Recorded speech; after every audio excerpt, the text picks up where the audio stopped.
हा ओमकार बोल. कामात आहेस का? म्हणजे थोडं बोलायचं होतं मला. थोडं कामातच होते मी. पण बोल ना, काय झालं? एक गुड न्यूज आहे. ओमकार, गुड न्यूज तर मी देणार तुला, पण ती तू काय देऊच देत नाहीयेस.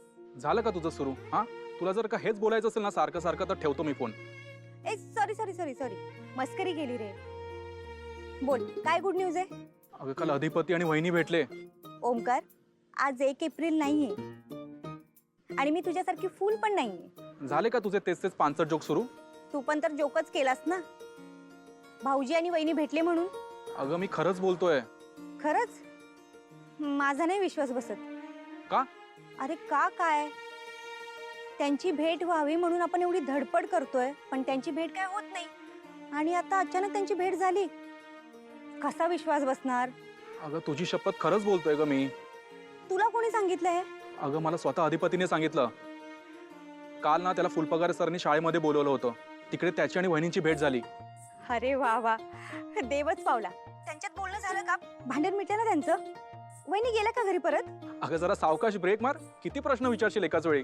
ओमकार, याला आनंद म्हणतात. हो ग, आनंद मला पण झालाय, पण एकाच गोष्टीची खंत आहे. काय? अगं, त्यांच्यात नीट बोलणंच नाही झालंय. दुर्गेश्वरी मॅडमचा फोन आला आणि अधिपतीला निघावं लागलं.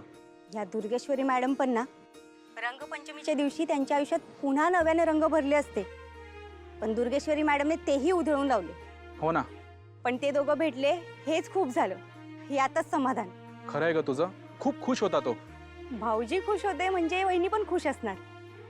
आता ते लवकर एकत्र येऊ दे म्हणजे झालं. हो ना.